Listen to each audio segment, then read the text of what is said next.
Assalamualaikum warahmatullahi wabarakatuh.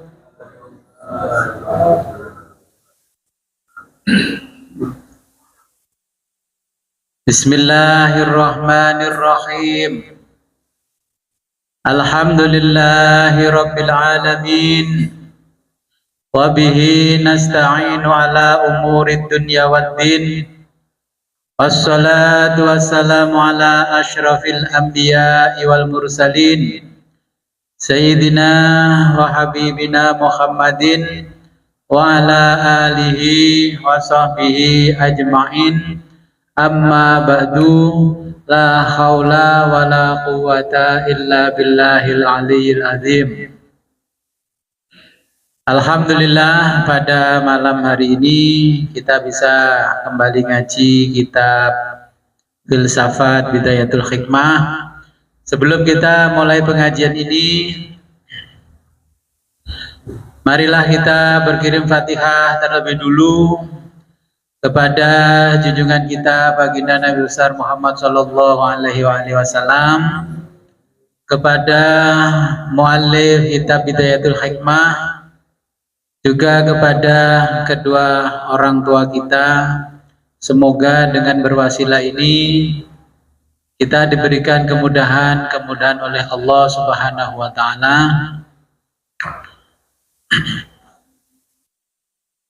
Ila hadratin Nabil Mustafa Muhammadin sallallahu alaihi wasallam wa ala alihi wa ashabihi wa ila jamil anbiya wal mursalin wa ilal malaikatil muqarrabin wa ila imamil mujtahidin wal awliya'is sholihin, khususan awliya'il Indonesia. Lahumul Fatihah.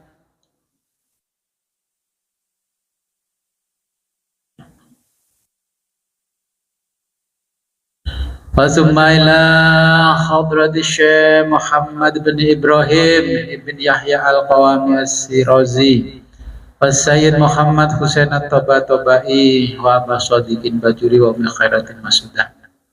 Lahumul Fatihah. Alhamdulillah.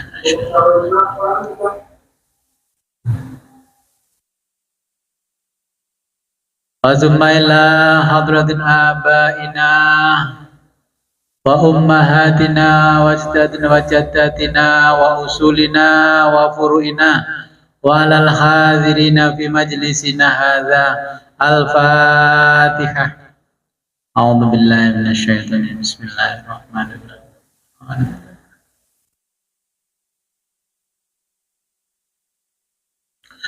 Bismillahirrahmanirrahim. Rabbana atina min ladunka rahmatan wa hayyi' lana min amrina rasyada. Rabbana atina min ladunka rahmatan wa hayyi' lana min amrina rasyada. Rabbana atina min ladunka rahmatan wa hayyi' lana min amrina rasyada. Ilahi kafa bi'izzan an takuna li rabban wa kafa bi fakhran an akuna laka abdan. Anta li kama uhibbu faj'alni kama tuhibbu. Allahumma ij'alni min ibadika sholihin. Ilahi kafa bi'izzan an takuna li rabban wa kafa bi fakhran an akuna laka abdan. Anta li kama uhibbu faj'alni kama tuhibbu. Allahumma ij'alni min ibadika sholihin. Ilahi kafa bi'izzan an takuna li rabban wa kafa bi fakhran an akuna laka abdan. Anta li kama uhibbu faj'alni kama tuhibbu. Allahumma ij'alni min ibadika sholihin. Allahumma salli salatan kamilatan wa sallim salaman tamman. Salli salatan jalali wa sallim salaman jamalin ala sayyidina wa maulana Muhammad. Allahumma bi salatika wa bi salati malaikatika wa bi salatir rusuli wa bi salatil anbiya'i wa bi salatil aghwas wa bi salatil abdal wa bi salatil aqtab. Wa as'aluka khassah bi salawati awliya'il Indonesia ya Rabb ya Rabb ya Rabb an tusalli ala sayyidina wa maulana Muhammadi wa taj'aluha mahzunatan fi sakhaifina bi sirrin nabi wa alin nabi wa ila hadratin nabi. Al-Fatihah. A'udzubillahi minasyaitonir rajim. Walladhdallin amin. Sebelum saya lanjut, ada pertanyaan apa enggak? Kalau badannya yang sudah greges-gregesi masuk itu ilmunya. Loh iya, saya dulu belajar filsafat, mikirnya kenceng terus, tiba-tiba hidung buntu. Saya bawa ke dokter nggak ada penyakitnya.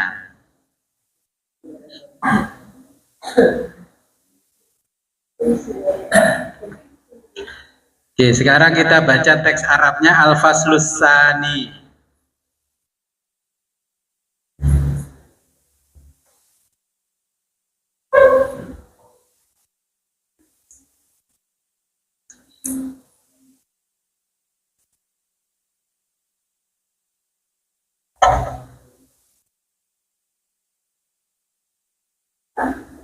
Halaman 12, sampun nggih.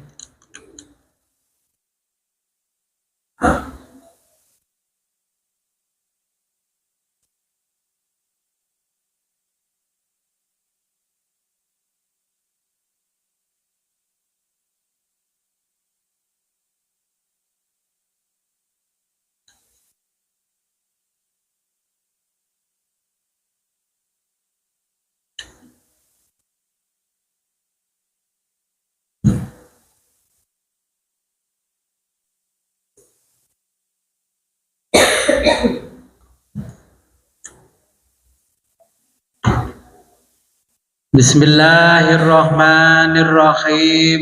Qala al-muallifu rahimahullahu ta'ala wa nafa'ana bihi wa bi ulumihi fid dharaini amin ya rabbal alamin.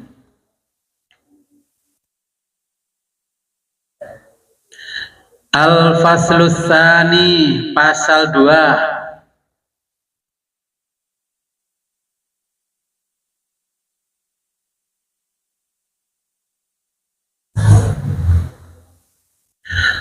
Fi anna mafhumal wujudi, fi tentang anna mafhuma konsep al wujudi wujud,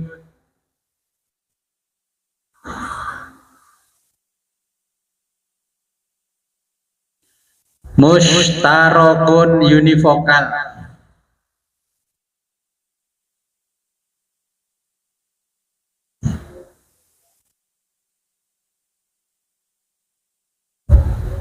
maknawiyun makna.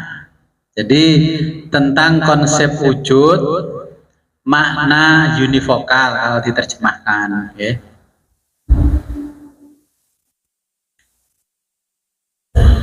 Yuhmalul wujudi,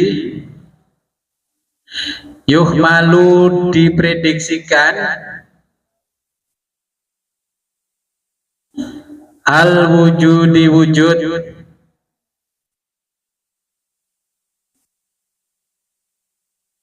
ala kepada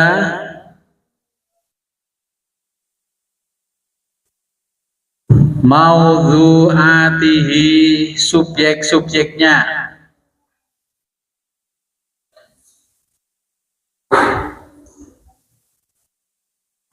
bimakna wahidun, bimakna dengan makna wahidun satu,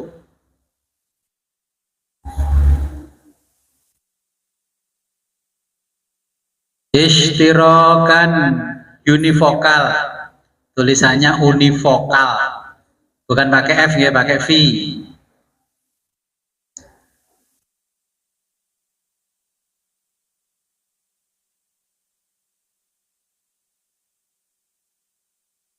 Maknawiyan makna,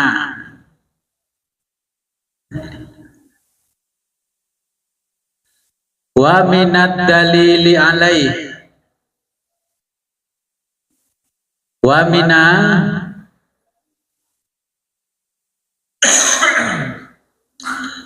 Mboten usah nyatet bae niku terjemahe pun sami.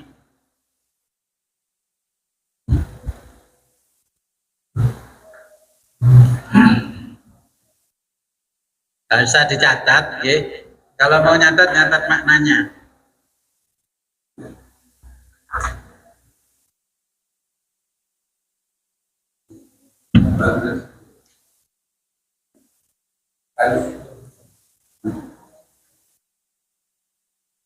Halaman 101. Oke, kalau lihat terjemahan teman, kita akan memaknai teks aslinya.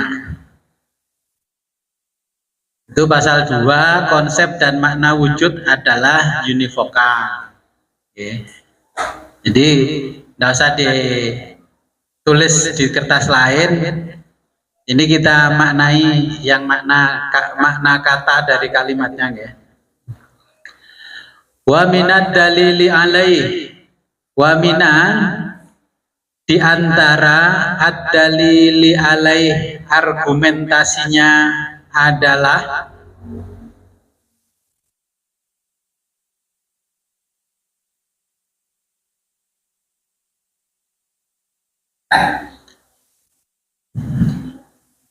anna kita nuqassimul wujudi, membagi wujud,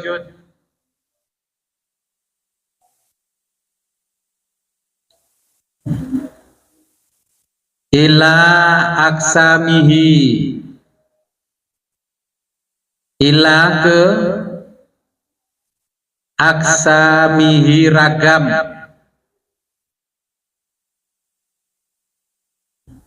al mukhtalifati jenis, keragam jenis,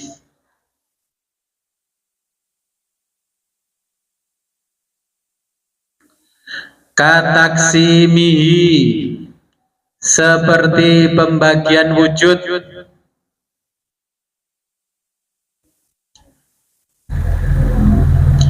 ila wujudil wajibu, ila menjadi wujudil wajibu, wujud wajib,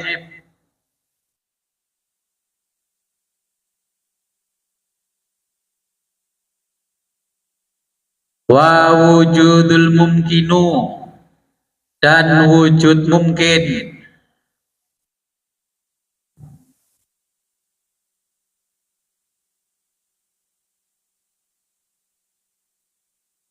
wa taqsimul wujudil mumkinu, wa taqsimu, dan pembagian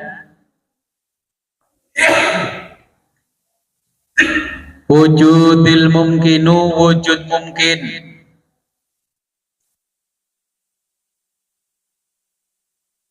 ila menjadi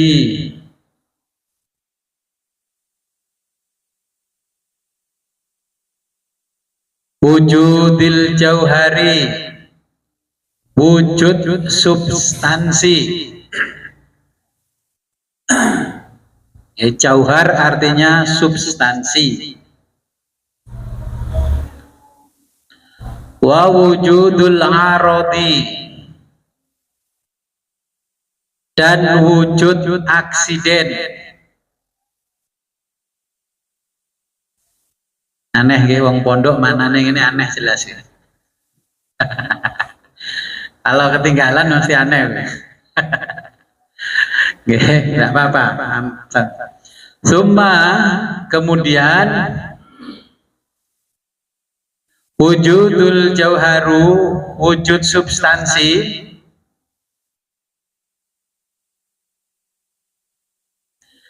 ila aksamihi, dengan jenis-jenisnya,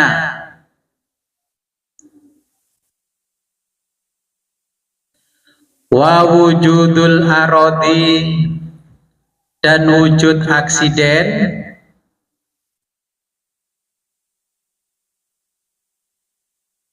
ila aksamihi, dengan jenis-jenisnya,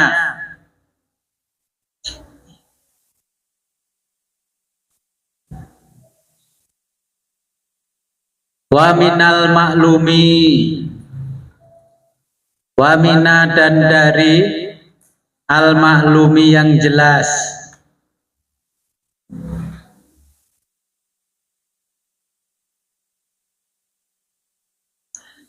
Annat taksima bahwa pembagian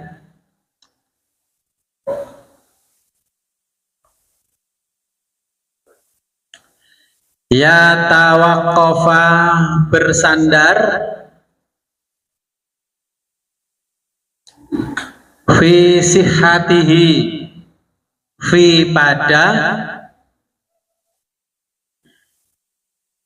sihhatihi validitas ya, sihhatihi validitas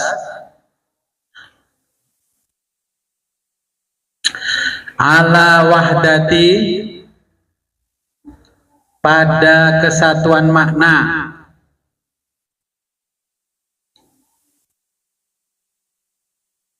al-maksami yang dibagi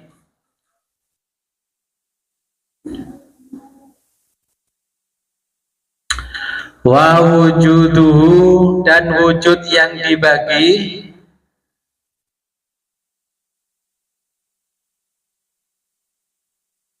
fil aksami pada setiap jenisnya. Ya, titik saya jelaskan dulu.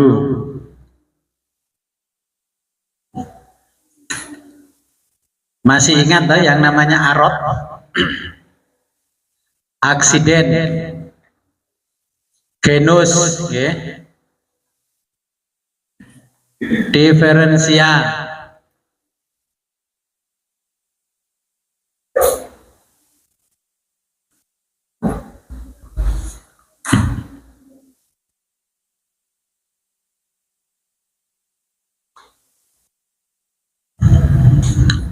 nah, saya contohkan kalau ada batu dijejer 3, berarti maknanya bagaimana? Batu itu berjumlah 3. Kemudian ada roti dijejer 2, berarti rotinya 2. Batu dan roti jumlahnya berapa? 5. Ketika batu dan roti itu dihilangkan, substansi 5-nya hilang apa enggak?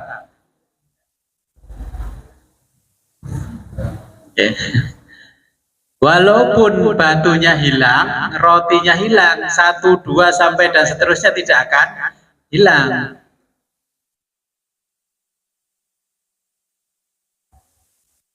Nah, masih ingat oh, yang namanya aksiden apa? Aksiden.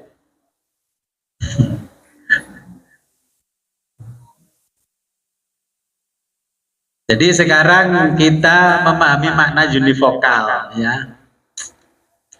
Bahasa Arabnya istirok atau mustarok maknawi, ya, univokal. Kalau diterjemah pondok pesantren apa kira-kira?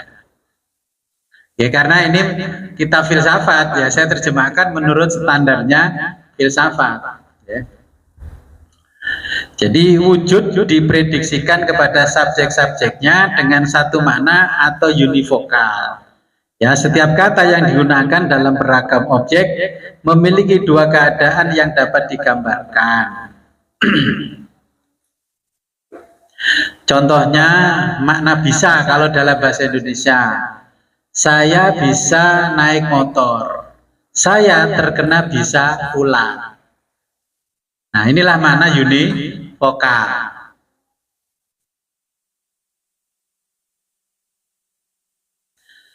Nah, racun itu bisa membunuh orang. Jadi semua katanya dari satu makna kata bisa. Bisa. Tetapi kalau makna itu pada kata saya bisa naik sepeda, berarti saya mampu mengendarai sepeda. Saya terkena bisa ular, berarti saya terkena racun ular. Nah, racun itu bisa membunuh orang. Jadi maknanya tetap, katanya tetap satu, tapi memiliki makna yang berbeda-beda, maka itu namanya univokal.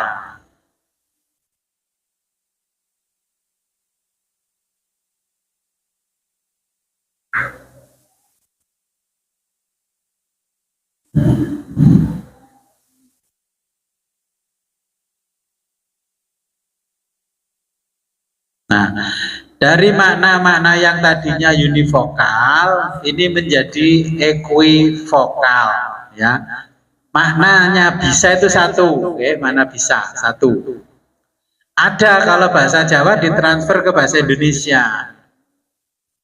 Kalau orang Sunda mengatakan tulisannya WEDI, wedi. Wedi itu apa? Pasir.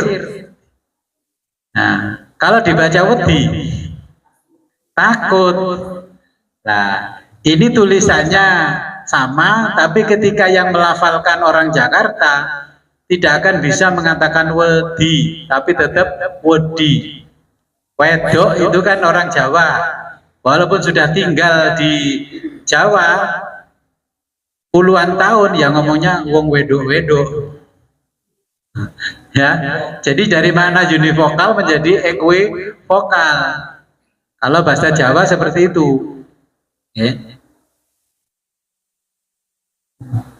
Seperti orang Jakarta tinggal di sini, manggil ibu saya nggak bisa, Budigin nggak bisa, Budigin. Ya, makanya nanti makna-makna itu tergantung siapa yang melafalkan. Seperti orang Tangerang itu bilang cau sama gedang. Nah, ketika bilang gedang, tapi yang ngomong wandeng itu artinya beda. Nah, ketika ngomong gedang orang Jawa jadi pisang, tapi kalau orang Sunda jadi kates. Nah, maknanya yang univokal menjadi equivokal, dan sebaliknya nanti ada makna yang equivokal menjadi univokal. Makanya ketika kita menerjemahkan bahasa Arab juga sama. Ketika ada kata ilahi dan robbi, nah, makanya itu redaksi yang dipilih dari Sayyidina Ali kan ada ilahi kafani, ada robbi kafani, ilahi kafabi. Itu hanya pilihan makna yang univokal atau equivokal.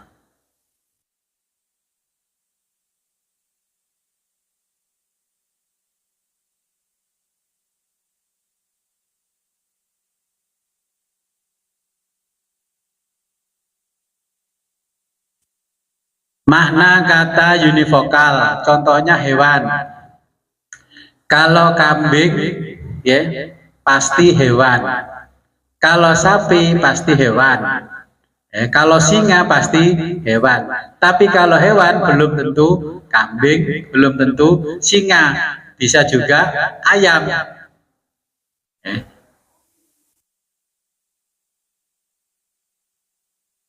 Gimana? Bisa memahami?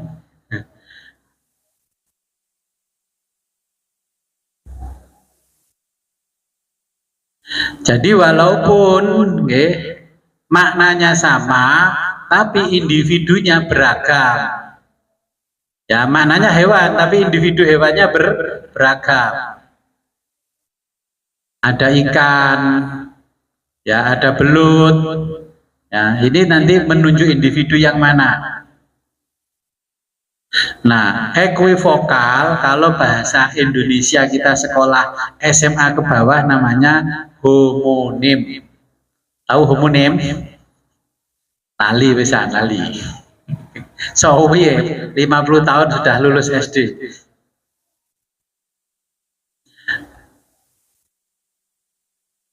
Nah, seperti kata wujud atau maujud yang seperti kemarin kita jelaskan, hayyun maujud, ya. Wujud atau maujud, kalau wujud itu artinya ada, kalau maujud artinya eksistensi. Makanya kemarin hayyun maujud, yang maha hidup dan yang diadakan. Karena kita sudah belajar filsafat, itu dihindari karena itu gak pas kalau kita belajar ilmu tauhid, ilmu teologi gak pas.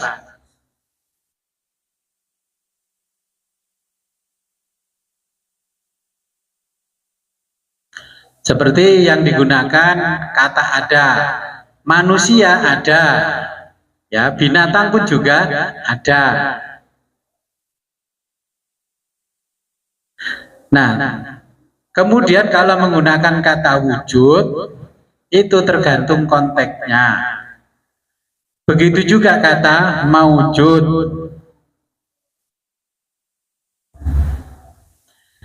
Nah, dapat merujuk ke kamusnya umum masyarakat, tapi karena itu sudah meluas di masyarakat, ya karena masyarakat yang lain belum tahu maka diamkan saja. Maka makna apakah wujud diprediksikan kepada manusia, apakah maujudnya itu diprediksikan kepada Allah. Nah, kalau masdarnya diprediksikan kepada Allah, masa Allah itu diadakan. Ya, Allah itu ada sebelum kata ada. Dan sesuatu yang wujud tidak perlu didefinisikan karena sudah tampak jelas. Makanya kemarin mafhumul wujud badihiyun. Badihi itu maknanya gamblang. Bahasa kita swa bukti. Jadi tidak perlu orang lain yang membuktikan, dirinya sendiri sudah bisa membuktikan kalau saya ada. Saya di sini kan namanya ada. Wujud saya kan ada. Dan maujud saya ini eksis hari ini. Keberadaan saya bisa disaksikan banyak orang di majelis ini. Oh ya, Gus Fit itu ada. Gus Fit sekarang lagi eksis di depan ngaji. Keberadaan saya bisa disaksikan banyak orang, ya namanya eksis. Sampai pingin eksisnya, produknya dinamakan eksis. Tapi sekarang kayaknya aksis berubah jadi jadi XL. Pilihan katanya benar betul, eksis supaya dia eksis terus sampai dunia ini tutup usia.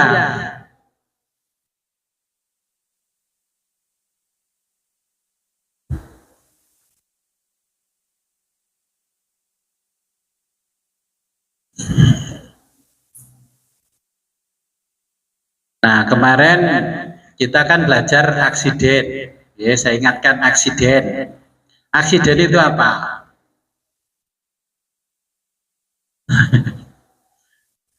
Kemarin ingat Gus, sekarang lupa.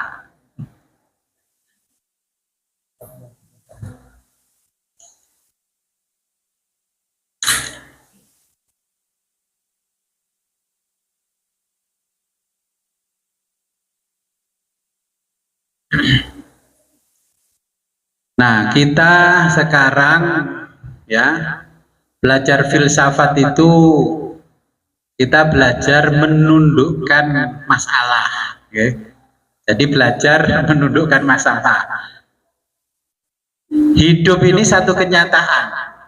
Semua orang logikanya menerima bahwa hidup ini satu kenyataan. Kalau hidup ini satu kenyataan, maka yang bikin hidup pasti nyata. Cuman kemarin ada yang wujud tapi tidak tampak. Ada yang tampak tapi tidak nyata. Yang namanya perasaan hati ini ada, ini juga wujud tapi tidak tampak. Nah, makanya sesuatu yang tampak pada mata namanya fisika. Kalau sesuatu yang tidak tampak di mata namanya metafisika. Syaratnya untuk paham metafisika harus paham fisika. Oke, harus paham fisika. Besok saya ajari melihat fisika. Nah, kemudian ada sesuatu yang bertempat, karena bertempatnya sesuatu yang lain yang merupakan substansi. Itu namanya aksiden. Tembok ini berwarna hijau, ya. Aksiden itu kalau bahasa Arabnya arot. ya arad. Nah, sifat dari aksiden ini tidak memiliki eksistensi, juga tidak memiliki esensi. Karena warna hijau ini bisa pudar. Pudarnya warna hijau tidak menghilangkan wujudnya tembok. Tapi kalau substansinya tembok yang tidak ada, tidak wujud, berarti semuanya akan hilang.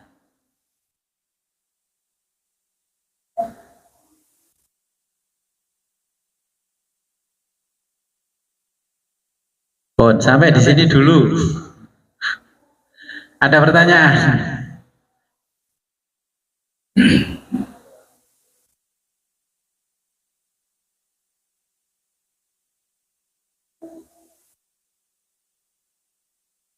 Jadi ini memahami konsep wujud, ya, wujud.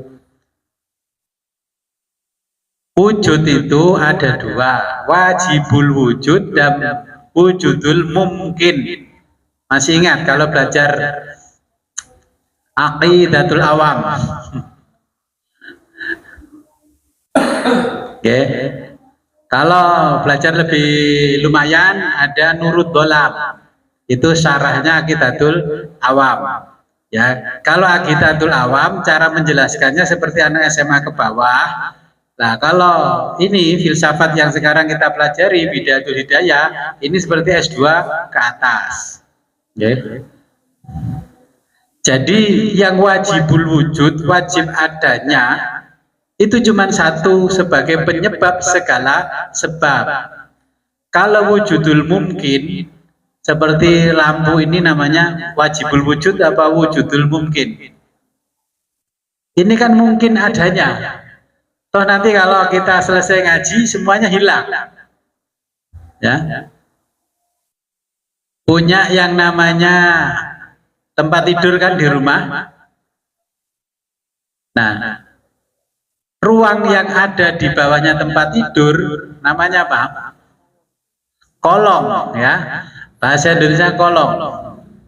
Bahasa Jawanya apa? Longan. Longan itu ada karena tempat tidurnya ada. Kalau tempat tidurnya itu tidak ada, maka kolong itu dengan sendirinya tidak ada.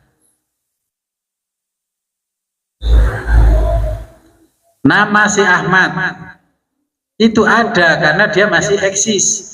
Ketika esensi substansinya Ahmad itu tidak ada, maka Ahmad pun juga tidak ada.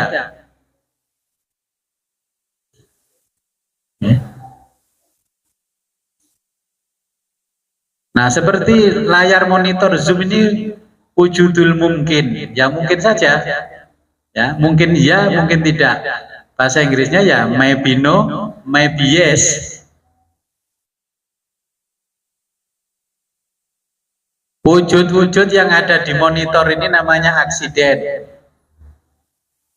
Ya, seperti kalau kita melihat film, ketika di film itu adegannya terbakar, apakah TV kita terbakar?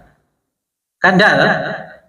Tapi ketika sinetron itu mengungkapkan perasaan sedih orang yang terdolimi, terus orang yang nonton itu terpengaruh dengan rasa sedih itu, menangis kan?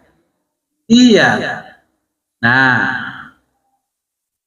kenapa menangis? Ya, karena kemarin sama dengan yang namanya air dengan api tidak bersentuhan, tapi panasnya air itu karena api. Kenapa airnya kok bisa panas? Harus dijelaskan ilmiah, bukan disuwuk. Dijelaskan ilmiah. Kenapa orang hanya melihat sinetron saja bisa ikut nangis?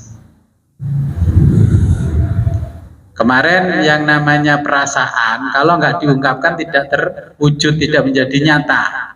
Tapi itu adanya di alam metafisika. Kita ini hanya film saja kadang ikut nangis, terus mbah-mbah geblok-geblok kadang melayu sih, kadang melayu sih.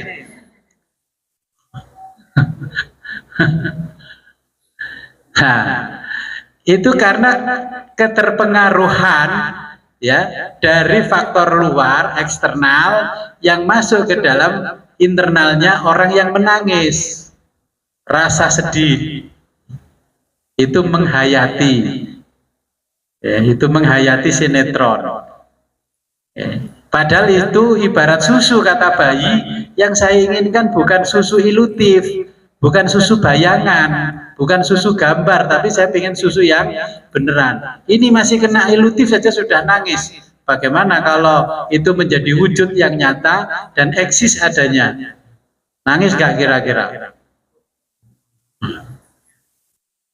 Terus kalau di sinetron itu selalu yang perannya itu sedih, pasti panggilannya Mbak. Terus berjilbab, bajunya syar'i. Tapi kalau juragan itu pakai you can see, ya, bajunya street singlet, terus roknya pendek di atas lutut. Terus digambarkan hidupnya bahagia. Kalau yang berjilbab-jilbab perannya jadi pembantu, sedih. Saya kadang-kadang ya mangkel itu lihat sinetron begitu. Mangkel saya sama sutradaranya. Kenapa sih kalau yang orang panggilannya Mbak kok perannya jadi pembantu? Nah, itu aksidennya mesti pembantu, wujudnya tuh mesti Mbak. Tahu? Tapi kalau wujudnya itu panggilannya Cece, ngono mesti juragan numpak Mercy. Mbak, susulan lah disus jemput kerja numpak Cherry, Mbak. Ya, lo itu faktor nyata. Yang hidupnya bahagia gitu. Yang banyak puasa, banyak tadarus, mesti susah. Makanan basi dilempar-lempar. Itu sebenarnya masuk kepada filsafat. Artinya kenapa orang seperti itu? Ya itu wujud nyata dalam kehidupan kita. Orang yang sukses-sukses marah orang yang jauh dari agama, sukses secara materi. Akal yang ada di akalnya sutradara itu ya mengikuti akal yang ada pada umumnya.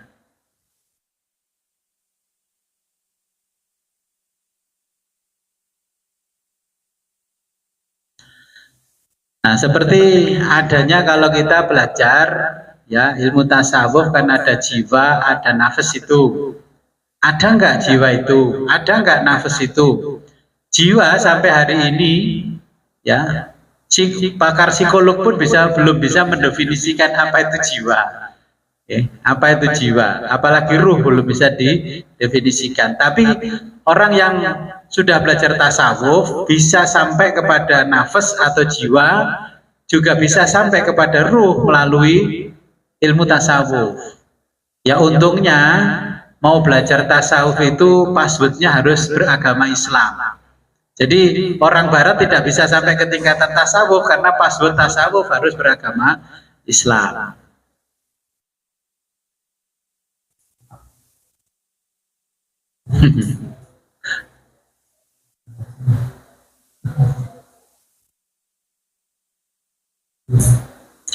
Oke, sebelum saya lanjutkan mungkin ada pertanyaan.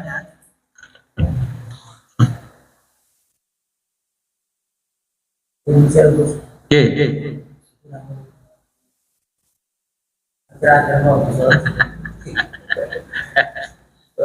Yang wujud ini yang berarti kita harus percaya. Nah, rasanya ada itu bahwa artinya bisa dilihat. Kalau kita memahami wujud itu kan suatu kebenaran, harus kita percaya karena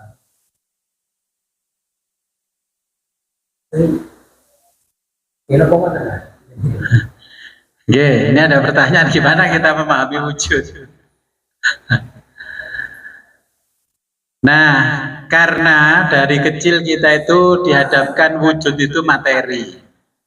Ya, makna wujud itu mesti menunjuknya ke materi. Padahal ada wujud yang eksternal, ya, di luar diri. Terus ada wujud yang internal.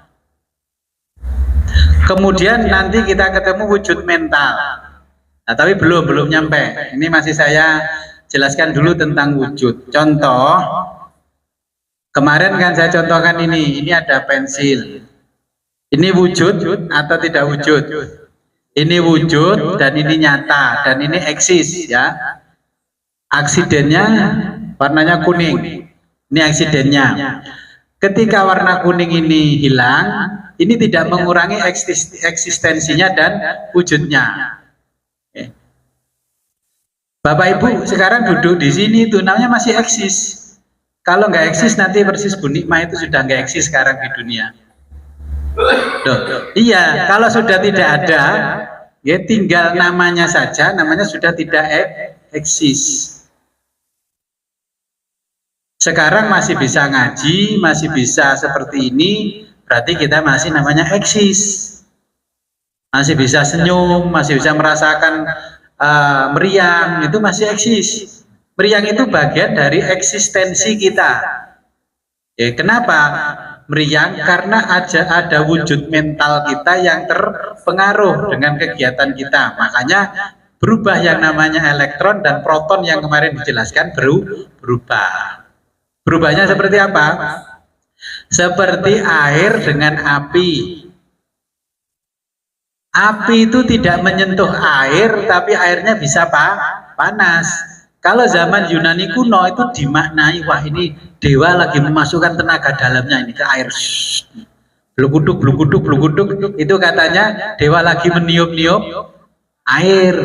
Padahal itu bisa dijelaskan secara ilmiah. Kalau ada muatan kalor yang masuk ke dalam air melalui media.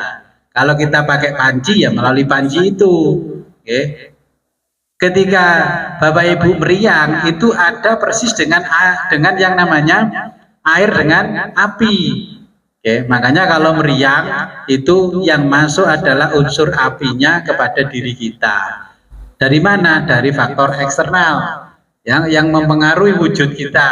Wujud yang mana? Wujud mental yang ada di dalam diri kita. Orang membutuhkan uang, walaupun uang itu tidak menempel ke otak, gak masuk ke dalam kepala. Itu kalau nggak punya uang meriang, ketika punya uang gembira. Nah ini menyatakan bahwa itu sebenarnya juga wujud. Wujud. Kalau belajar tauhid yang tingkat dasar pokoknya wujud, nah, terus dipisah-pisah dijelaskan, tadi kan dijelaskan mana wujud dengan masing-masing penjelasannya. Yang wujud mentalnya nanti dijelaskan di pasal berikutnya.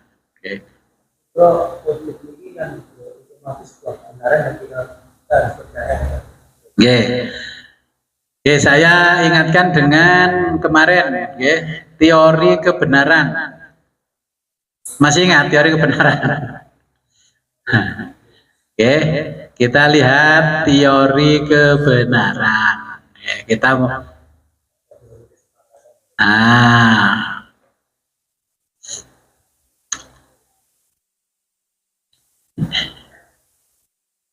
yang di Zoom kelihatan?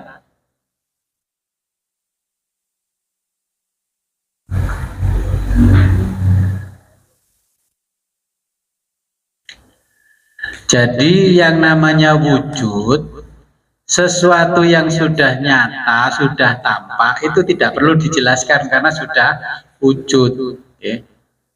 Adanya sesuatu yang sudah wujud tidak perlu dijelaskan.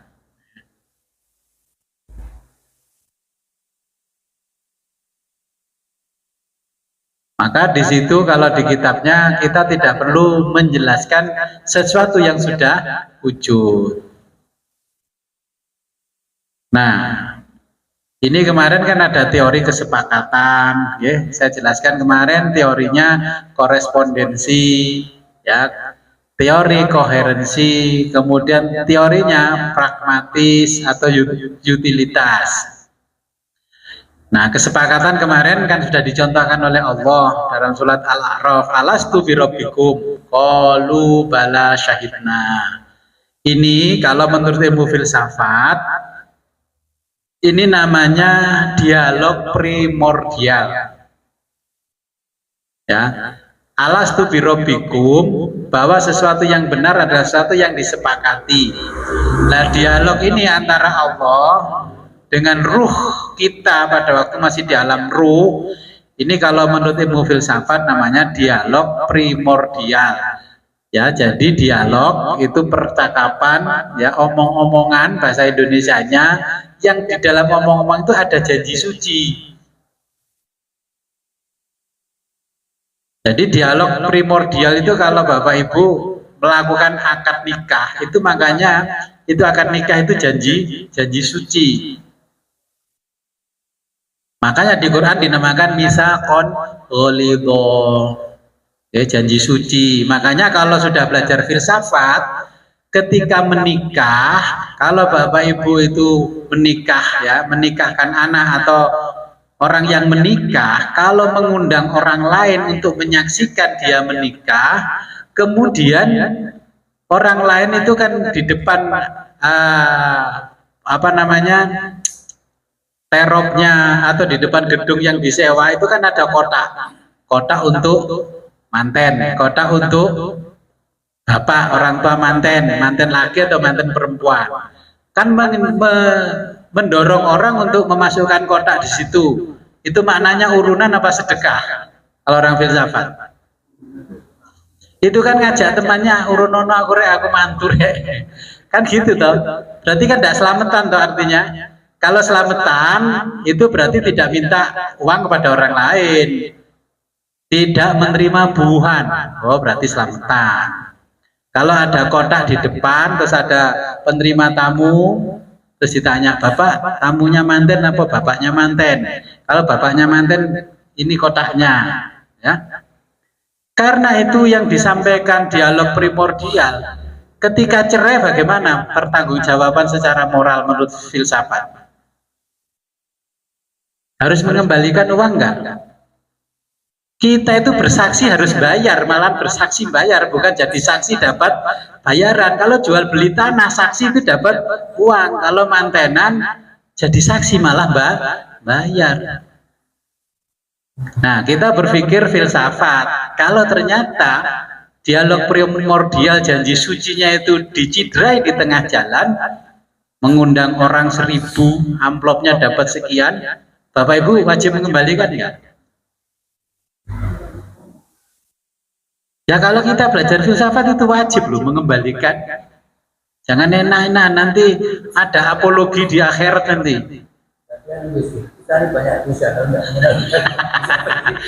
Kita kalau nggak belajar filsafat, hal yang seperti itu dianggap lumrah. Makanya kemarin itu kan saya menjelaskan, ngaji begini tuh cari ilmu bukan cari berkah. Jangan salah.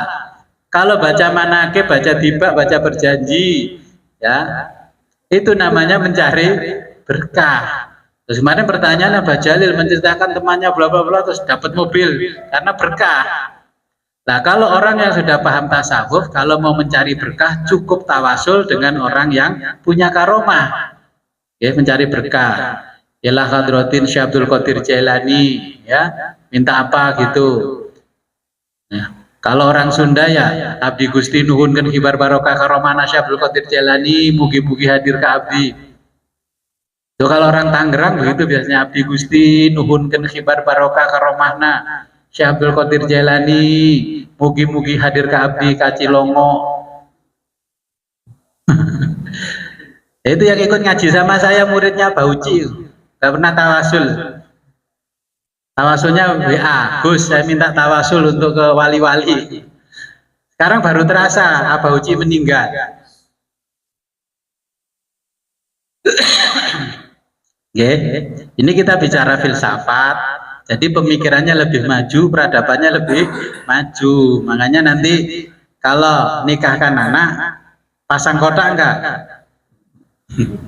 Gus, kalau pun deleh, tergani mereka kuatah Gus. Loh, boleh balen lah. Loh, ini ketika mengucapkan kebenaran, kesepakatan, kan ini sepakat. Kita menikahkan anak sepakat dengan adab yang kemarin namanya urf, saling membantu, kasih amplop. Tapi kesepakatan ini dicidrai dengan perceraian. Berarti yang punya hajat wajib nggak mengembalikan?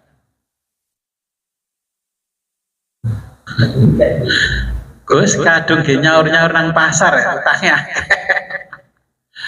Lah karena apa? Kebenaran korespondensi. Bapak Ibu ngundang mantenan kan kirim amplop. Kalau sekarang nggak ada amplop undangan, kertas, sekarang kan undangan digital. Terus di bawah malah ada barcode, kiris. Saya pernah diundang temen, ini ada barcode, saya kiris, nggak taunya otomatis 500 minimal. Saya sekarang nggak mau kalau mantenan gesek kiris, nggak mau. Karena takut terjebak 500, 1 juta. Ya kan? Loh iya, itu sudah hari ini seperti itu kebenaran korespondensinya. Karena Allah sudah mencontohkan wa 'allama Adamal asma'a kullaha tsumma araduhum 'alal malaikati faqala ambiuni bi asma'i haula'i. Ini artinya kan Allah sudah menginstall filsafat ilmu kepada Adam, makanya Adam lebih pintar daripada makhluk yang lain. Tapi ingat, iblis itu punya apologi. Ngerti toh kemarin apologinya iblis? Saya tidak mau nyembah sujud kepada Adam karena yang saya tahu saya harus tetap sujud kepada Allah. Terus kita yang tidak tahu apologinya iblis selalu mengambing hitamkan iblis.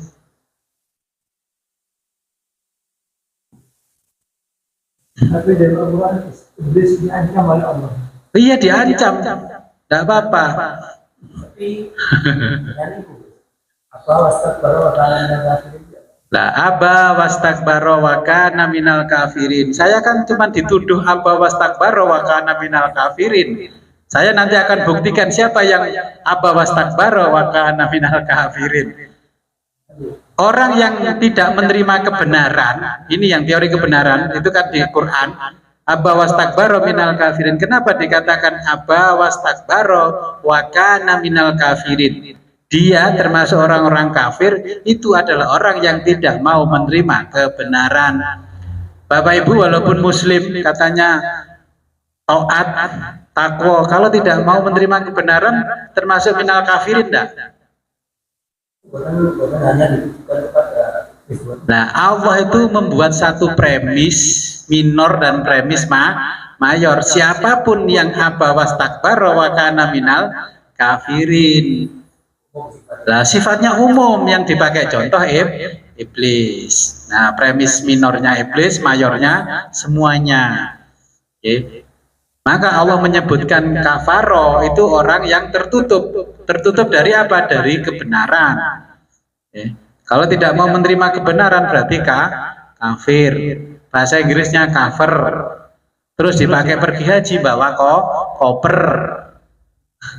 Loh, koper itu bahasa Arab, kafirin, koper artinya tertutup, baju-bajunya barangnya tertutup. Ya. Nah sekarang kan untuk memahami wujud kembali kepada kebenaran koherensi, kita belum bicara inheren, ini masih koheren. Kenapa hati manusia sedih? Kenapa jadi kufur? Kenapa jadi musyrik? Ya, masih ingat kemarin? Musyrik itu bisa dijelaskan secara ilmiah, kufur juga bisa dijelaskan secara ilmiah. Oke.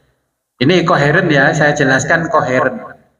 Ketika kita berdoa kepada Allah, Allahumma inna nas'aluka salamatan fiddin.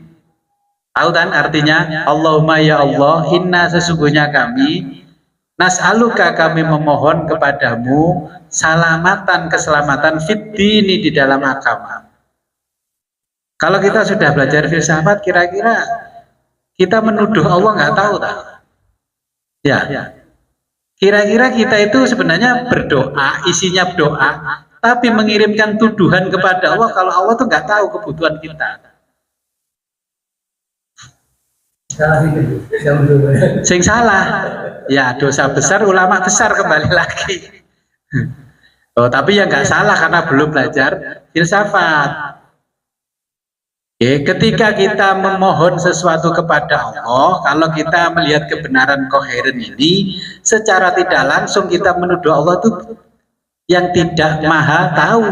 Allah itu tidak tahu, ya kan? Padahal Allah maha tahu.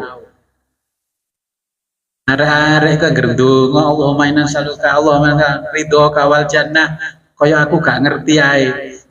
Ya. Kalau kita belajar filsafat ini kebenaran koheren, dengan menuduh Allah kalau Allah tidak tahu kebutuhan kita. Dia gak usah ndonga, pokoknya disanjung-sanjung saja Allah itu. Apa sih arek ngelem-ngelem Mbah, sampean wong apian dhewe Mbah. Oh, baik kan tahu toh kalau cucunya menyanjung-nyanjung, oh asline cah gundul iki butuh duit. Subhanallah. Ya subhanallah walhamdulillah wala ilaha illallah Allahu akbar. Nah, kalau butuh uang ya Ghaniyu ya Hamid, ya Ghaniyu ya Hamid. Mbah sampean kan wong sugih, Mbah sampean wong sugih. Mosok gak perasaan lek putune ngene iki, Mbah. Ya kan? Nah, kalau sudah belajar filsafat jangan ada kata-kata walaupun itu bentuknya doa yang menuduh kepada Allah tidak tahu apa. Ya cukup saja sebenarnya Allah cukup, daripada panjang kali lebar kali tinggi. Allahumma ja'alna bil imanil kamilin. Walau Ramadan itu saya nggak pernah baca itu. Ya karena apa? Jadikanlah iman kami yang sempurna. Ya, jadikanlah sholat kami ini di saya nggak baca doa itu kecuali bersama orang-orang yang masih belum belajar ilmu tasawuf dan ilmu filsafat. Ya ikut saya nanti kalau ditanya Allah, saya sudah siapkan apologi loh. Kono dongo nunggu karena jamaahnya belum ngaji filsafat dan tasawuf. Ya, belum tahu kebenaran koheren.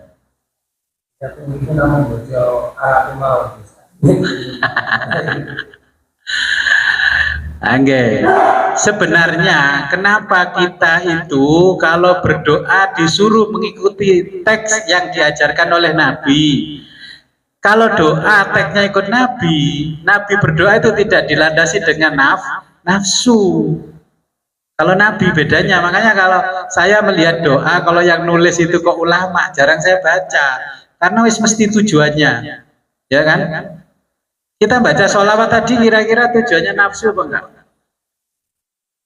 Allahumma sholli sholatan kamilatan wa sallim salaman tamman. Sholli sholatan jalalin wa sallim salaman jamal ala sayyidina Muhammadin, ya.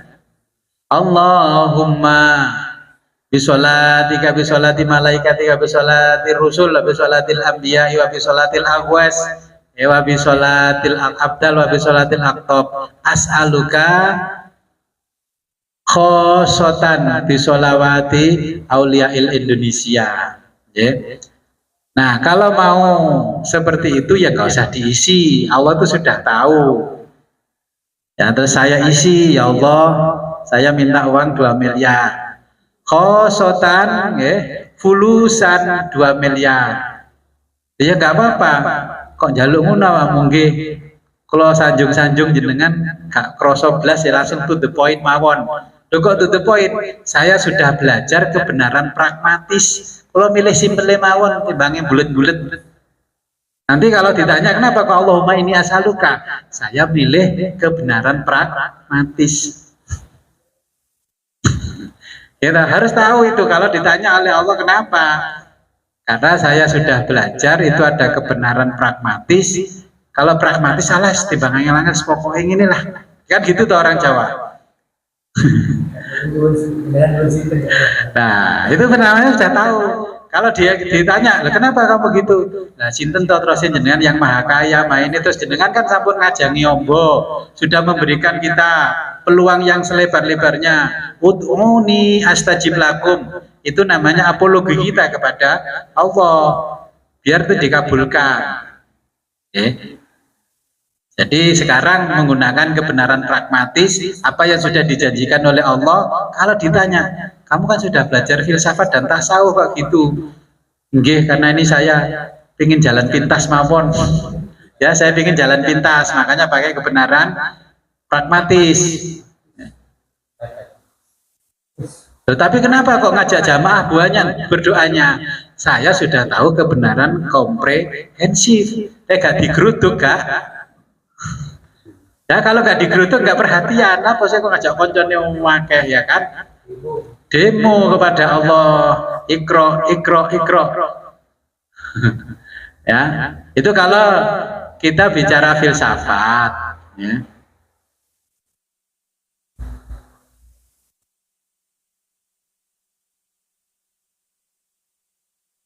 Sudah jelas. Ini yang di majelis masih berpikir tentang wujud, ya, wujud.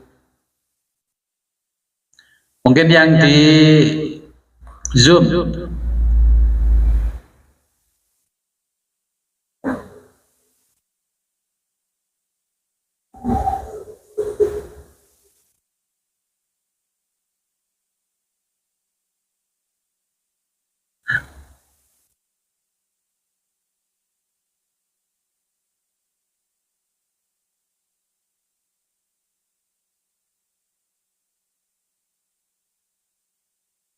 Kalau nggak ada pertanyaan, saya lanjutkan.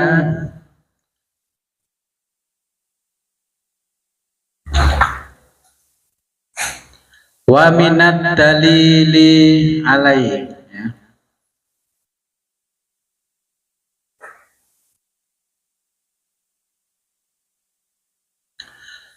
Wa minat dalili alaihi, dan diantara argumentasi selanjutnya.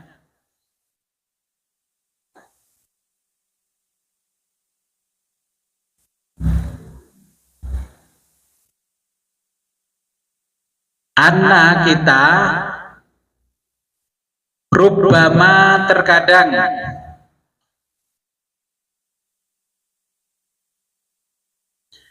asbatna kita membuktikan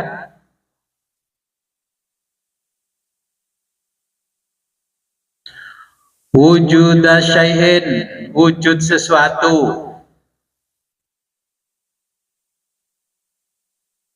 summa kemudian tarodatna kita menggunakan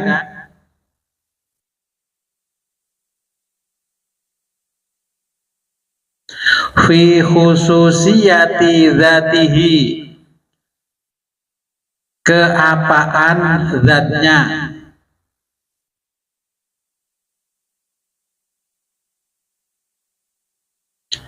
kama seperti lau jika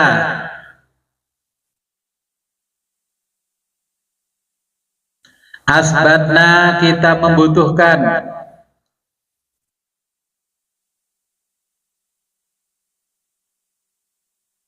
lil alami bagi alam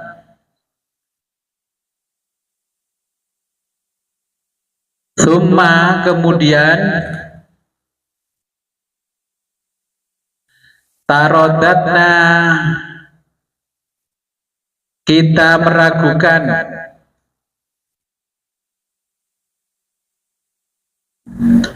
fi kaunihi dalam kenyataannya, ya, fi kaunihi dalam kenyataannya dia wujud,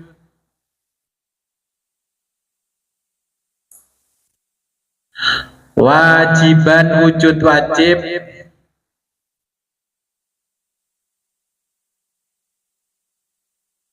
au mungkinan atau wujud mungkin,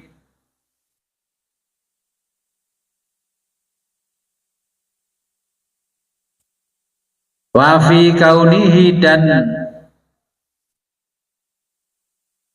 apakah diwujud, wa fi kaunihi dan apakah dia wujud,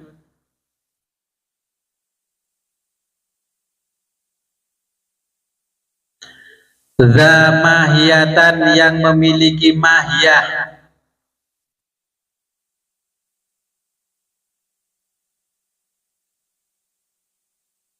atau ghairu dzimahiyatan, memiliki mahiyah.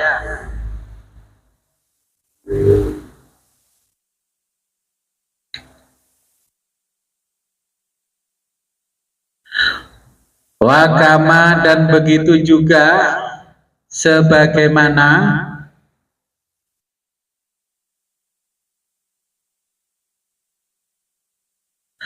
lau asbatna, misalnya kita membuktikan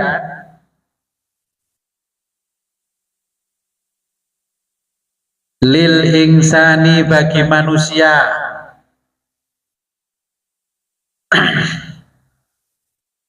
nafsan, keberadaan jiwanya,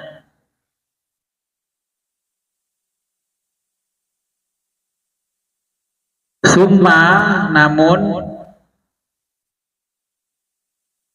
syakakna, kita ragu,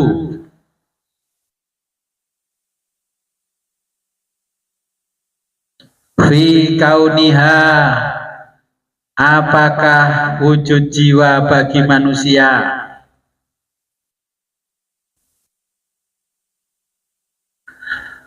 mujarrodatan, materi,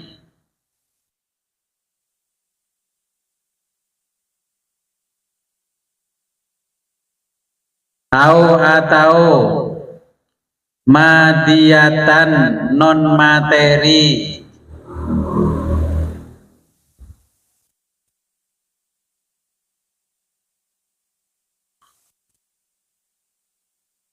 jauharon wa jauharon, jauhar, apa jauhar?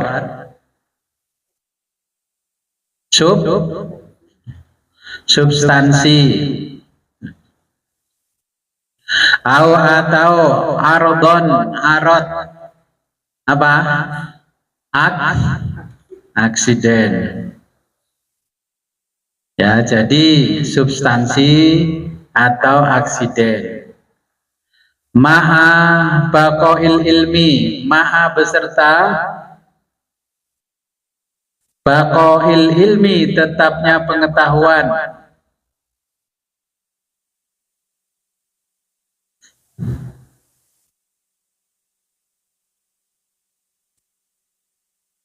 Biwujudihi, dengan keberadaan jiwa.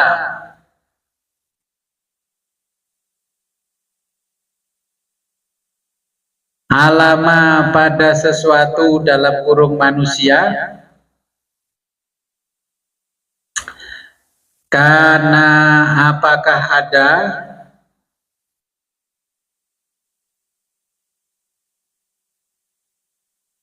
falau, sekiranya,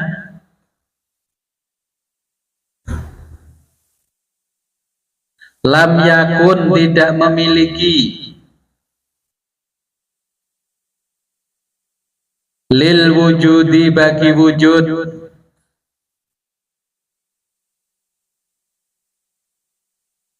makna wahidun, makna satu atau satu makna.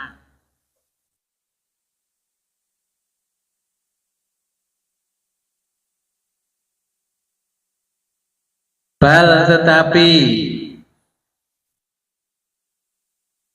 karena memiliki, mustarokan, beragam makna, okay.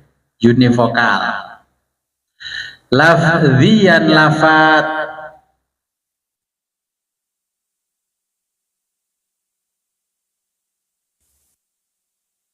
mutaaddidan, beragam, maknahu, maknanya,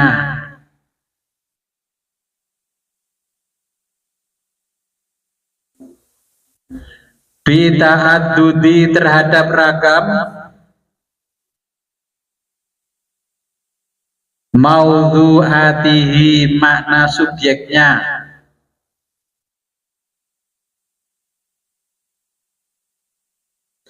litaghayyuri, sering berubahnya, Maknahu makna bitaghayyuri terhadap perubahan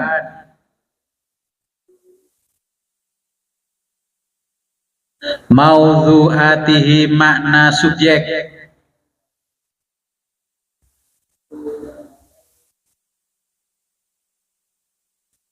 bihasabil i'tiqadi bihasabi kendati demikian al-i'tiqadi keraguan keyakinan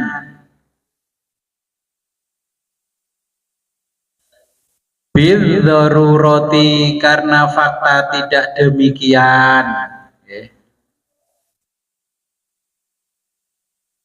Oke, saya jelaskan di sini ada argumentasi selanjutnya. Wa minad dalili alaih. Ya. Terkadang kita membuktikan wujud dan keberadaan sesuatu, tetapi menggunakan keapaan. Apa? Ini mahiyah itu berarti kalau dalam bahasa Arab itu mahwa atau mahiyah. Oke. Nah, akhirnya menjadi mahiyah.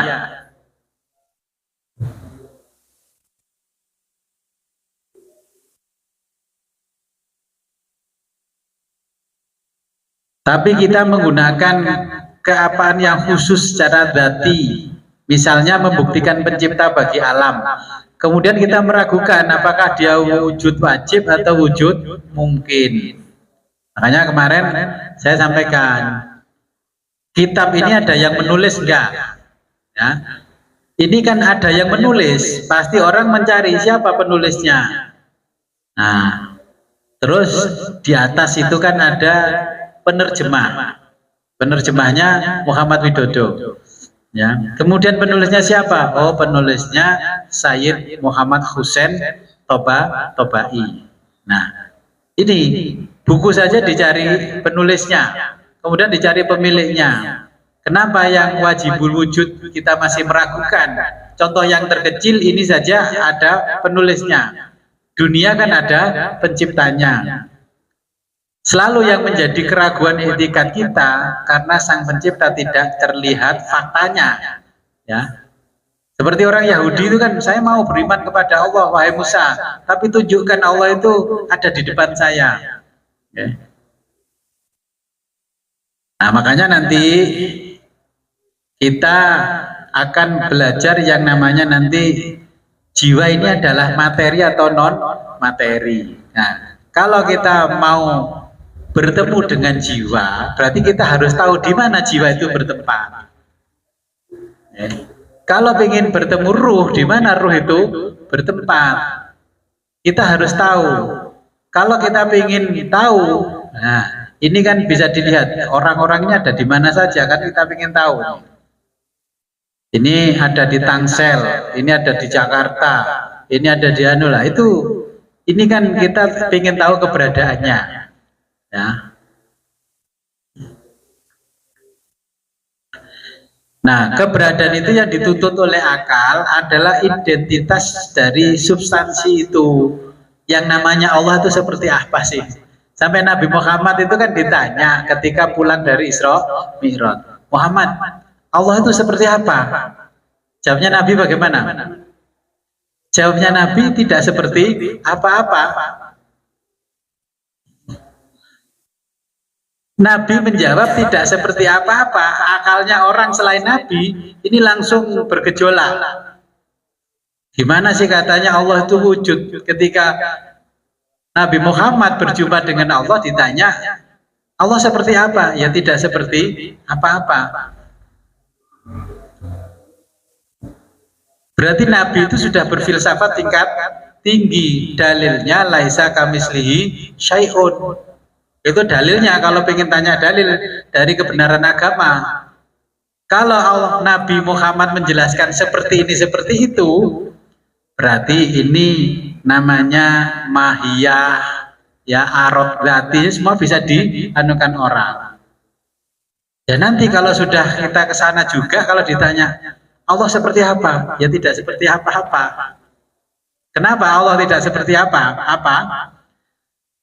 Karena wujudnya Allah itu tidak pernah bisa terekam dan terbersit di dalam kepala kita. Begitu menyaksikan, ya sudah, setelah tidak menyaksikan langsung tidak. Okay. Yang masih terasa hanya rasa nikmatnya berjumpa dengan Allah. Minum kopi itu yang diingat kopinya apa nikmatnya? Kalau yang sudah tua-tua, sudah rumah tangga, ketika berhubungan biologis itu yang diingat istrinya apa? Rasa enaknya. Makanya sampai di truk-truk di belakang itu iling rasane lali rupane.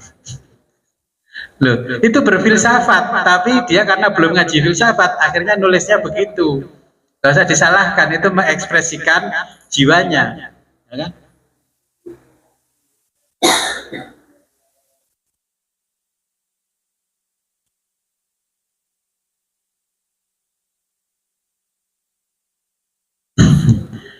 Oke, silakan kalau ada pertanyaan.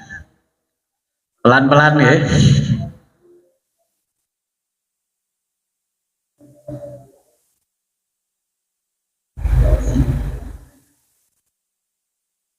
Harus bertanya.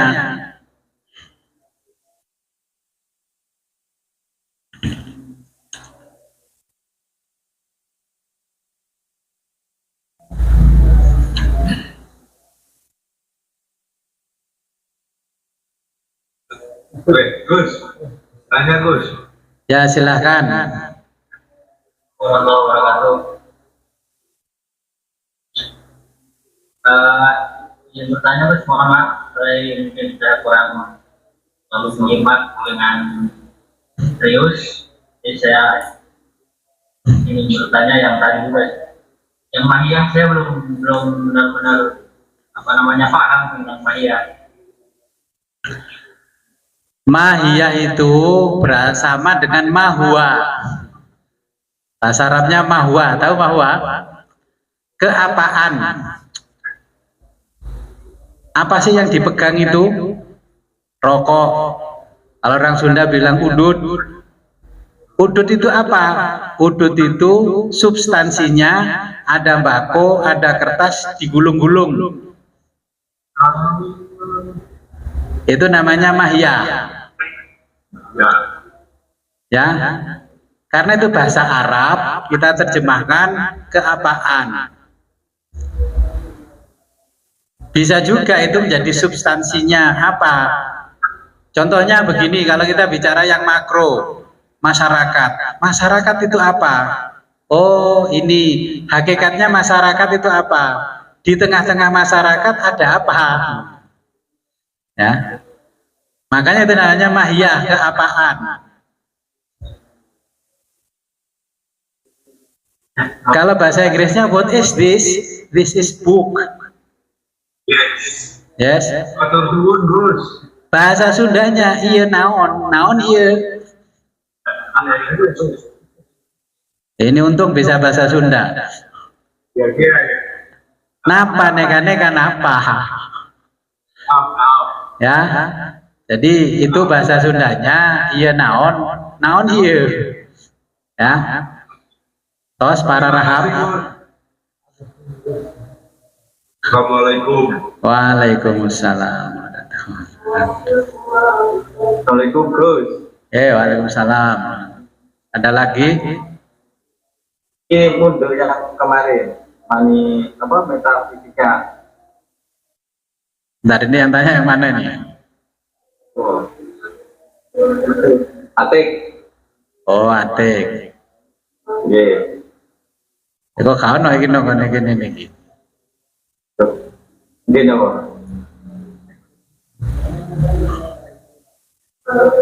Oh ya. Ya, Tik, siap. Iya. Nonton istilah metafisika kali gaib. Metafisika? Ya. Kali kata gaib. Oh, gaib. Apa bedanya? Iya, apa bedanya? Ya, kita kan belajar metafisika. Ya, sekarang kan beda metafisika. Kemarin hari pertama sampai ke-7 kita belajar fisika, ya. Jadi filsafat Yunani kemarin kita belajar fisika, ini metafisika. Meta dalam bahasa Yunani artinya melampaui. Fisika ya, melampaui fisika yang kemarin kita pelajari. Nah, orang yang tidak pernah belajar filsafat dianggapnya metafisika itu perkara gaib. Ini bukan perkara gaib. Kemarin kan sudah saya jelaskan tentang partikel, ya. Jadi fisika begini, fisika itu adalah bagian terkecil dari materi, ya. Materi apa saja itu namanya atom, ya. Masih ingat kan namanya atom? Atom itu terdiri dari proton, neutron ya, dan elektron. Contohnya yang namanya batangan emas itu terdiri dari berapa atom? Proton, neutronnya itu terdiri berapa? Itu kalau 1 cm-nya emas batangan itu bisa 50 juta. Oke. Atom yang terdiri di situ bisa 50 juta. Nah, kita kalau tidak tahu yang namanya fisika seperti yang saya jelaskan ini, bagaimana kita bisa memahami metafisika? Insya Allah besok saya tampilkan videonya tentang fisika. Ya, saya tampilkan. Tadi mau nampilkan karena saya ada acara pulangnya mendekati jam ngaji. Ya. Jadi metafisika itu sesuatu yang dibalik fisika. Makanya sekarang kita punya aplikasi namanya WA, itu diberi nama oleh pemiliknya Metaverse. Meta itu melampaui, verse itu dunia. Jadi wis iso ngungkeri donya ini loh namanya metaverse, ya. Kita tidak paham karena hanya faktor bahasa, bukan faktor tidak cerdas.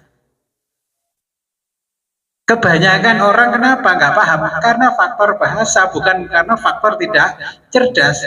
Orang Indonesia itu kalau diukur, ya, intelektual kecerdasannya itu ngalahkan orang Barat sebenarnya. Hanya saja kelebihan orang Indonesia itu males baca. Itu kelebihan orang Indonesia. Karena kita bicara filsafat gak bilang kekurangannya, itu kita bilang kelebihannya, makna univokal. Saja nih ngejeretno orang Indonesia tapi dumbulno dijeretno. Ya, kalau sudah belajar filsafat jangan bilang ini kekurangannya, itu kelebihan orang Indonesia. Ketika dulu saya masih mengajar ya begini saya sampaikan, ini kelebihannya mahasiswa Indonesia itu kurang baca, sampai di kelas pun tidak baca. Oke. Jadi nanti kita jelaskan antara yang mana fisika, mana metafisika. Jadi di dunia ini sebenarnya nggak ada yang gaib kecuali Allah. Partikel terkecil itu masih bisa kita lihat. Dulu penemu atom itu, ya. Penemu atom itu sampai bunuh diri karena dibully teman-temannya. Karena pada waktu itu atom masih dianggap sesuatu yang metafisik, yang gaib, katanya itu mitos. Akhirnya berpesan pada temannya, kalau aku mati nanti rumusku tulislah di batu nisanku. Ternyata orang-orang yang membuli itu menemukan penemuan baru, ternyata betul. Nah, akhirnya lari ke makamnya, dilihat rumusnya dulu kemarin gimana. Akhirnya ditulis tuh rumusnya. Sekarang menjadi rumus-rumus pembagian partikel-partikel yang ada di fisika. Bapak Ibu duduk itu karena menggunakan rumus fisika. Ya. Coba kalau duduknya nggak begitu geblak nggak? Jadi rumus fisika, makan itu pakai rumus fisika. Kanjeng Nabi memberikan rumus fisika, kalau makan dikunyah berapa kali? 33 kali. Tapi faktanya kita makan dikunyah berapa kali? 3 kali langsung masuk perut. Ya.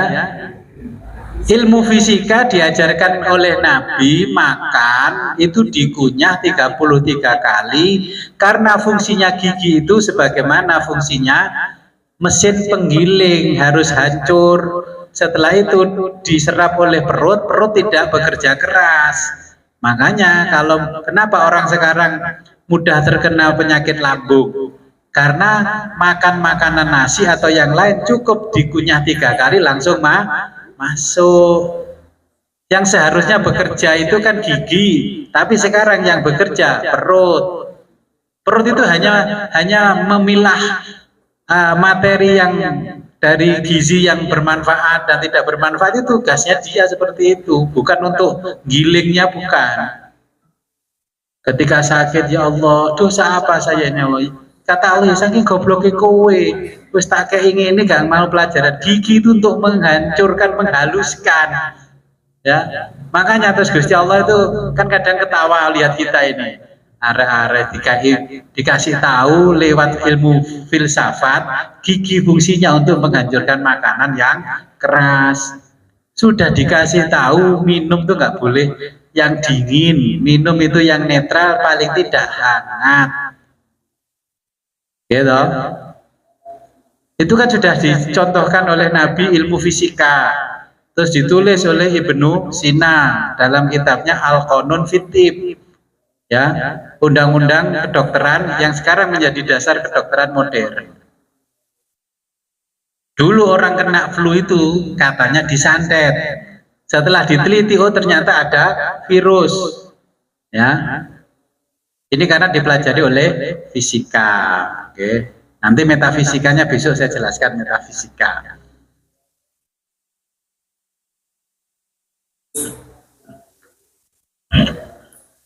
Tos para raham.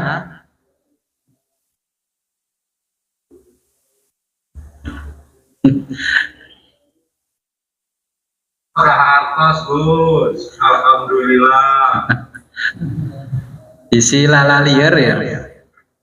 Ada. Kayak obatnya Gus bisa grip. Ya, sebelum kita akhiri, marilah kita berdoa kepada Allah.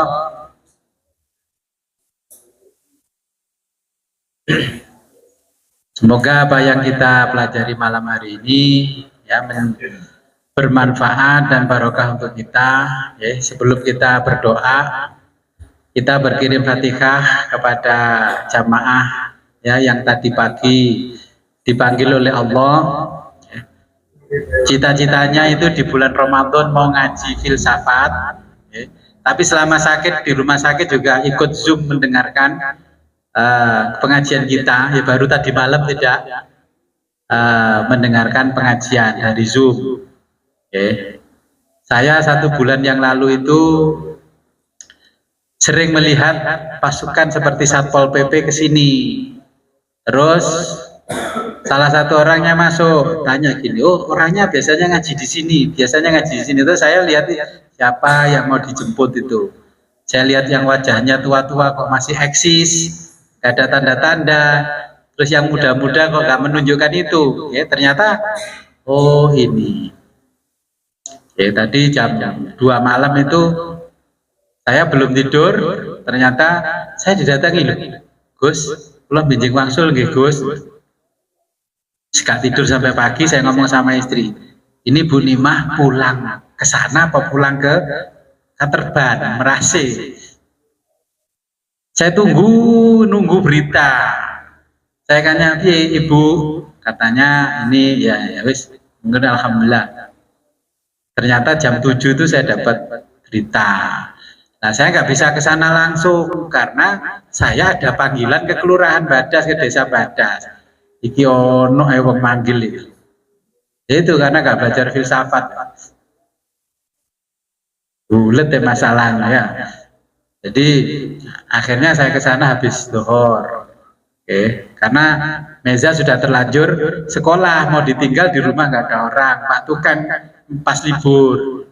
Oke, jadi kita doakan beliau ini mudah-mudahan diterima di sisi Allah. Apa yang menjadi amal baiknya juga bisa menemani ya keberadaannya di alam barzah, dan dia lebih bahagia daripada kita karena wajibul wujud sudah berada di sana. Ya, kalau di kita kan wujudul mungkin. ila hadratin Nabil Mustafa Rasulillah Muhammadin sallallahu alaihi wasallam wa ala alihi wa azwajihi wa auladi wa dzurriyyatihi wa ahli baiti wa jami' ashabihil kiram. Syaulillahi lamul Fatihah. A'udzu billahi minasyaitonir rajim. Bismillahirrahmanirrahim. Shiratal ladzina an'amta 'alaihim. Wa summa ila ruhaniyati ibu khairul nikmat.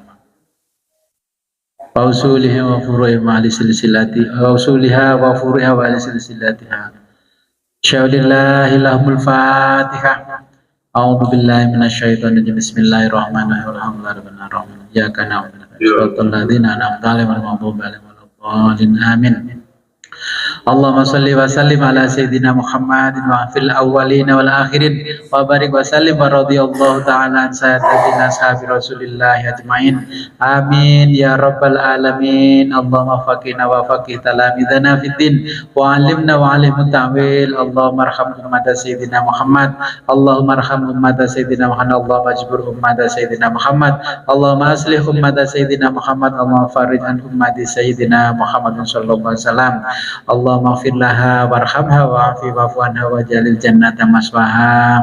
Allahumma ighfir laha warhamha wa'afi wa'fu anha waj'alil jannata maswaha.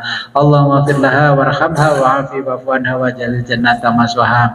Allahumma anzilir rahmah wal maghfirah ala ruhaniyati ibu nikmatul fauziyah. Allahumma farij an ummati sayyidina Muhammadin sallallahu alaihi wasallam. Allahumma anfa'na bima 'allamtana wa 'allimna ma yanfa'una wa zidna ilman yaqina. Walhamdulillah ala kulli hal wa na'udzubillahi min kulli hali ahlin nar. Rabbana taqabbal minna innaka antas samiul alim wa tub alaina innaka antat tawwabur rahim. Allahumma hdina siratal mustaqim. Allahumma hdina siratal mustaqim. Allahumma hdina siratal mustaqim. Siratal ladzina an'amta 'alaihim minan nabiyyin wasiddiqin wasyuhada'i wassalihin wa hasuna ulaika rafiqa. Dzalikal fadlu minallahi wa kafa billahi alima. Allahumma ya syahidan ghaira ghaibin wa ya ghaliban ghaira maghlubin wa ya qariban ghaira ba'idin ij'al min amrina ya Allah farja wa makhraja. Ya sharihal mustaskirin wa ya ghiyasal mustaghizin innaka ta'lamu makanana wa ta'lamu khalana wa la yakhfa 'alaika syai'un min umurina. Rabbana atina fid dunya hasanah wa fil akhirati hasanah wa qina adzabannar. Wa sholli wa sallim ala jamil anbiya wal mursalin walhamdulillahi rabbil alamin. Al-Fatihah. A'udzu billahi minasyaitonir rajim. Amin. Akhirul kalam, ihdinas siratal mustaqim wa billahi taufiq wal hidayah wa ridho linayah. Wassalamualaikum warahmatullahi wabarakatuh. Waalaikumsalam.